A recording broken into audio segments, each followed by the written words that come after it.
Halo teman rasa, saya Cak Tom. Kita berjumpa kembali di Aku Rasa, Akar Kuliner Nusantara. Kali ini kita akan membahas salah satu kuliner khas Indonesia, yaitu gado-gado. Kuliner yang satu ini bisa diibaratkan sebagai saladnya orang Indonesia. Nah, kita akan mengulik, kita akan obrolkan sebenarnya gimana sih asal-usul gado-gado. Di studio sudah hadir salah satu pemilik dari gado-gado yang legendaris di Jakarta, Pak Daniel Suryadi. Selamat siang, Selamat menuju siang. sore. Ya, terima kasih Pak Daniel. Beliau ini adalah penerus, jadi generasi ketiga ya Pak ya, generasi ketiga dari gado-gado legendaris Gado-Gado Cemara. Kenapa legendaris? Karena Gado-Gado Cemara sudah berdiri sejak 1947, 2 tahun setelah Indonesia merdeka. Bisa dibayangkan ya situasinya pada saat itu seperti apa bisnis gado-gado di Jakarta. Ya, lagi makan tiba-tiba ada. Udah enggak kali. Waktu itu udah nggak ada ya, udah nggak ada perang ya. Oke, sebelum membahas lebih dalam tentang bisnis Gado-Gado Cemara ini, mungkin saya ingin menjawab rasa penasaran dari teman rasa, mungkin juga saya. Sebenarnya asal usul atau sejarah gado-gado itu seperti apa gitu ya. Terus kan ya kita tahu ada makanan yang sejenis itu ya. Ada karedok, ada lote gitu ya. Ada pecel. Nah, apa bedanya dengan pecel? Kan sama-sama sayur dikasih kuah kacang gitu ya. Iya. Nah, itu. Gimana tuh Pak Daniel? Saya nggak meneliti secara khusus perbedaan dari masing-masing kategori produk itu sih ya. Iya.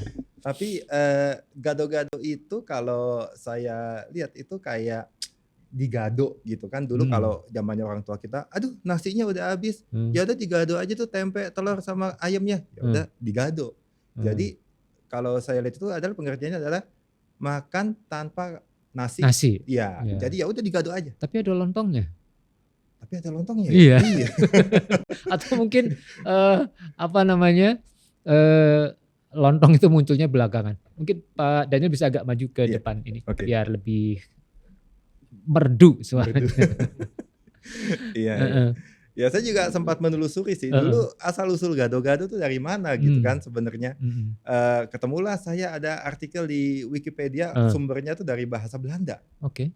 Jadi tuh katanya dulu waktu abad 17 kerajaan Mataram itu mau menyerang Batavia. Tapi ketika dia mau menyerang itu lumbung padinya dibakar sama VOC. Karena nggak ada padi, nggak ada ransum makanan, akhirnya ya udah apa yang ada? Kacang dibikin bumbu, jadilah bumbu, ya kan? Terus pakai apa nih? Ya udah di sekitar ada apa? Ada sayur-sayuran. Ya udah ambil sayur-sayuran, kita siram pakai bumbu kacang terus kita makan. Nah, di situ asal muasal gado-gado, tapi nggak tahu namanya udah gado-gado atau belum gitu ya. Berarti gado-gado itu bisa kita simpulkan asalnya dari Batavia ya? Atau bisa jadi. Kalau ya? kita merujuk ke Wikipedia tadi ya. Menarik sekali ternyata itu. Mataram itu dari Surakarta. Ya. Memang waktu itu mereka mau menyerang ke Batavia. Iya, oke. Ya oke lah berarti dari antara Jakarta sampai Surakarta lah ya. Pasukannya Sultan Agung saat itu. Oke. Menarik sekali. Tapi memang apapun cerita itu selalu menarik ya. Maksudnya ketika kita bicara kuliner Nusantara itu pasti ada cerita atau story behind the food gitu yang juga menarik untuk dikulik. Dan ternyata tadi berdasarkan teks yang kita baca tadi itu ternyata memang gado-gado itu bagian dari kreativitas pada saat itu ya. The power of kepepet gitu. The power of kepepet, tapi sehat ya. The power of kepepet karena adanya itu ya itu kemudian muncul kreasinya. Menarik sekali. Nanti saya juga pengen obrolin tuh. Saya mengenal gado-gado sebagai orang Surabaya. Gado-gado itu disiram, gitu kan. Kalau Jakarta kan diulek, maksudnya diulek dulu baru dicampur. Di Surabaya saya ingat itu disiram. Jadi memang teksturnya agak beda, sama-sama enaknya. Oke, sebagai penerus dari usaha Gado-Gado Cemara ini yang sudah berdiri sejak tahun 1947 dari Pak Daniel. Mungkin Pak Daniel bisa ceritakan dulu sejarah atau awalnya seperti apa, engkong, papa, mama atau ayah, ibu membesarkan usaha ini atau menjalankan Gado-Gado Cemara ini. Jadi kan saya belum lahir ya tahun segitu ya, tapi saya dengar dari cerita dari para sebelum-sebelumnya saya gitu loh. Nggak tahu benar atau enggak, tapi ya harusnya sih benar ya. Jadi dulu waktu tahun 1947 ya, karena nenek saya tuh udah nggak kerja gitu kan, dia tuh buka di depot Jalan Cemara. Jalan Cemara, sesuai namanya sekarang Gado-Gado Cemara, karena dulu awalnya buka di Jalan Cemara, di Menteng ya? Iya Menteng, nggak ada namanya dulu ya, orang ya mau gado-gado dong gimana di Jalan Cemara, oh namanya Gado-Gado Cemara gitu. Nenek saya namanya sebenarnya bukan ini, namanya Niyawati Setiawan.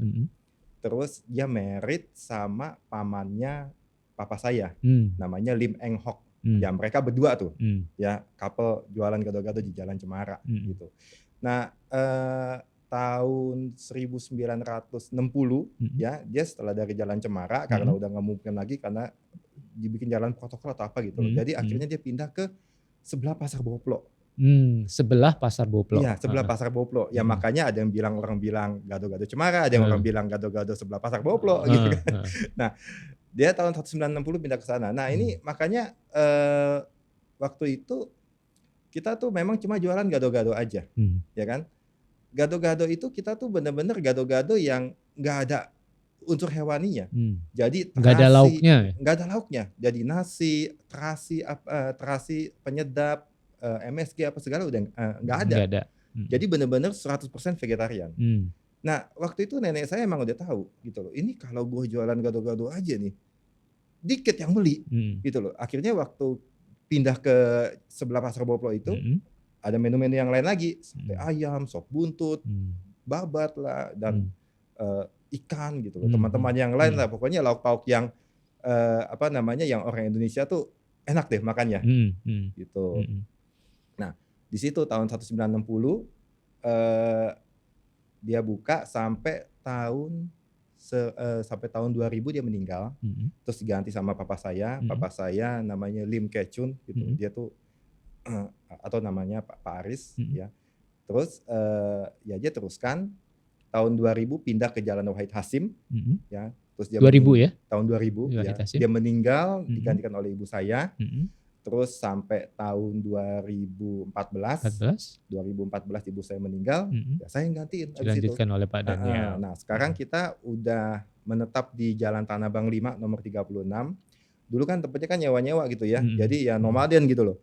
Jadi kalau sewanya udah habis, ya kadang bisa diperpanjang, kadang yang punya juga nggak mau kita buka lagi di sana, akhirnya kita pindah-pindah. Nah sekarang kita akhirnya ya memberanikan diri, ya udahlah kita buka di Jalan Tanah Abang 5 nomor 36. Di situ kita juga buka dapur pusat ya, supaya kita bisa mengirimkan bahan-bahan baku ke cabang-cabang yang lain. Sekarang udah punya berapa cabang? Sekarang baru 4. 4 ya? Iya baru 4. Luar biasa. Oke. Nah apa sih tadi saya bilang kan di Jakarta banyak nih gado-gado. Apa keistimewaan dari Gado-Gado Cemara nih kalau boleh dibanding yang lain gitu? Makanya orang selalu tanya, ini resep rahasianya apa? Apa nih bumbu rahasianya gitu loh. Saya bilang apa ya, biasa aja sih, semuanya kita bisa cari di pasar, di mana mau ataupun ada ya. Kacang tanah ada, asam Jawa ya, jeruk limau, gula Jawa gitu loh, ada semua ya. Terus gimana cara buatnya? Ya lo coba aja buka deh di IG-nya Gado-Gado Cemara gitu. Ada kok semua, kita pernah bikin reelsnya kok gitu kan. Masih nggak percaya juga, Cak. Saya juga bingung, saya mau jawab apa. Cuma intinya adalah mungkin, Cak. Jadi yang kita pertahankan dari dulu sampai sekarang itu adalah yang satu pastinya bahan baku. Ya bahan baku kalau misalnya memang kacang kita beli ya memang ukurannya 7 mili ya 7 mili. Jangan 8 mili, jangan 6 mili, jangan nyampur-nyampur gitu loh. Supaya ketika digoreng itu matangnya seragam gitu, nggak ada yang lebih matang, nggak ada yang lebih gosong, nggak ada yang lebih mentah gitu ya. Terus kita juga konsisten kalau memang kita udah rebus sayuran, 3 jam nggak kemakan, 3 jam nggak kejual, ya kita mesti buang, kita ganti yang baru. Ya seperti itu aja, kita terus-terusin jalan seperti itu gitu. Ya makanya jadi menjaga kualitas ya. Sistem mungkin ya. Sistem. Ya sistem standar bahan baku ya. Standar. Ya mungkin kalau Cak Tom tanya, biasanya kalau kita buka restoran, kita kan bikin makanan dulu. Biasanya kita cicipinnya kapan, Cak Tom? Pasti makanannya jadi langsung kita cicipin gitu kan? Kalau kita enggak, ya itu kita bisa cicipin. Tapi setelah kita closing, setelah kita tutup nih, udah nggak ada yang beli, ya makanan sisa itu kita cicipin. Kita mau pastikan orang-orang yang makan hari itu dan orang yang bawa pulang itu masih dalam keadaan fine. Tahunya gimana, ya asam enggak, kacangnya gimana, sayurannya gimana, masih fresh enggak gitu loh. Itu di report tuh sama staff kita ya, tiap kita mau closing, difotoin satu-satu gitu loh. Ya dari foto aja kita udah tahu ya sayur segar atau enggak gitu kan. Terus sensoriknya gimana? Masih oke Pak, yang ini udah agak asam dikit Pak. Wah, ini berarti nggak boleh nih, bikinnya berapa ini? Kontrol kualitas rasa itu siapa yang melakukan? Pak Daniel sendiri atau sudah ada orang kepercayaan? Saat ini masih saya sendiri. Pak Daniel saat sendiri. Ini ya mereka foto, mereka sensorik, mereka lapor. Kalau ada yang jelek mereka bilang, kalau bagus ya oke syukur. Gitu. Kalau misalnya ada yang jelek ya besok kita perbaikin lagi. Oh berarti jangan jam 6 nih rebusnya nih, lebih malam lagi bisa nggak jam 7 biar pas closing masih fresh. Gitu. Kacang tanah ya? Atau ada tambahan kacang lain seperti mede mungkin? Nah itu juga Cak Tom. Semua orang bilangnya begitu. Wah lu pasti pakai kacang mete nih, atau pakai cashew nih, atau pakai almond kali ya? Enggak, saya bilang. Hanya kacang tanah. Hanya kacang tanah gitu loh. Cuma kadang-kadang orang tuh punya persepsi, punya opini, oh enggak dia pakai kacang mete nih. Ya masa saya salah-salahin gitu kan? Enggak, lu jangan tulis begitu. Ya udah gitu loh. Tapi ya bisa saya pastikan itu sih kacang tanah aja gitu. Ya memang saya pernah bilang gini, mungkin dengan bahan yang sama gitu ya, ada asam jawa, gula jawa, kacang, jeruk limau, mungkin bahannya sama, ya, tapi yang beda urutan kapan bahan dimasukkan atau diulek itu kalau beda urutannya bisa beda. Mungkin ya itu dengan mungkin dari zaman nenek kita gitu kan. Arah nguleknya beda, mungkin rasanya juga beda. Harusnya kanan ke kiri, ini jadi kiri ke kanan gitu. Oh iya, satu lagi kita tuh udah nggak ulek lagi sekarang, udah nggak. Pakai blender. Pakai mesin giling sama mesin homogen apa tuh? Pengaduk. Spinner. Jadi tuh spinner itu fungsinya untuk setelah kacang itu digoreng, ya kita tuh keringin bener-bener kering sampai jadi bubuk.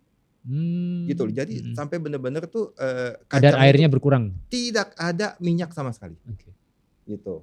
Nah, terus gula Jawa, ya. Gula Jawa juga kita mesti pastikan tuh nggak boleh ada komponen lain selain gula Jawa.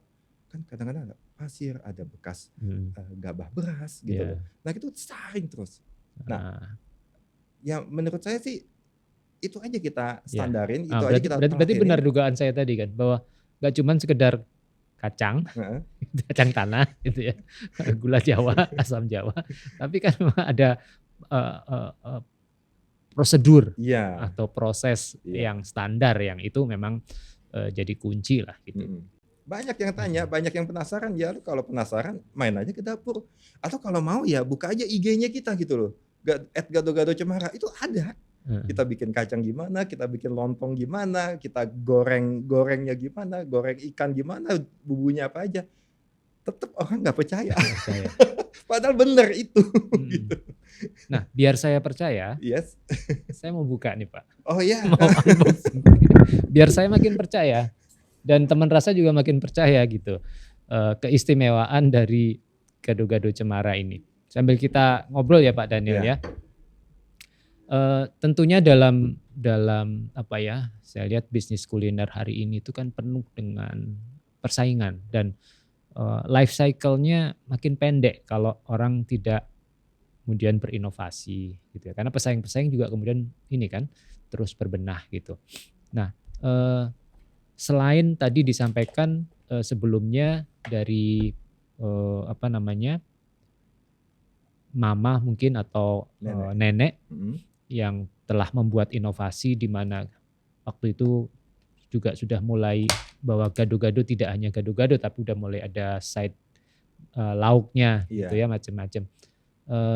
Sejak dipegang Pak Daniel nih 2014, inovasi apa saja yang sudah dilakukan oleh Pak Daniel? Sebenarnya sih inovasi yang tadi saya udah ceritain dari zaman nenek saya udah dia lakukan gitu kan. Kita kombinasi seperti berarti itu. Ada paket ya, ada paket. Nah ini teman rasa, saya lagi buka nih satu. Ini paket apa? Ini paket Cemara 1. Cemara 1. Iya, isinya tuh ada gado-gado. Ini gado-gadonya. Terus ini ada lontong. Lontongnya dibungkus kertas. Bisa opsi juga nasi ya? Bisa opsi nasi, bisa opsi lontong. Nasi. Ini ada lontong. Lontongnya cukup gede. Irisannya tapi nggak terlalu banyak, cukup. Kuahnya dipisah, sausnya dipisah, kerupuk, sambal, sayur semua kita pisah. Semua bisa. Nah ini paket 1 ya tadi? Sate. Paket 1 isinya sate. Ini ada sate. Satenya daging dada murni, Cak. Jadi nggak ada minyak, nggak ada kulit. Oke. Ini sate. Pilihan yang lain adalah bisa daging ayam, bisa empal ya. Empal. Oke. Kita coba. Seperti apa istimewanya gado-gado Cemara yang legendaris sejak tahun 1947? Bismillah.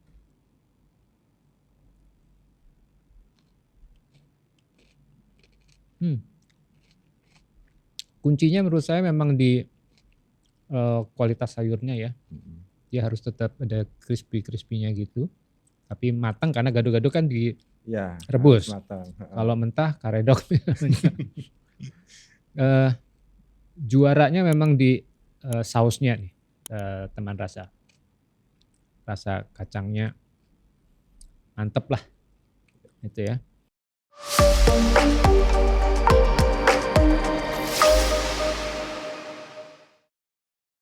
Terus akhirnya kita keluarlah kemasan seperti ini, gitu. Nah, makanya di sini kita satu kemasannya juga secara bahan baku itu ternyata bisa reduce sampai 40%, Cak.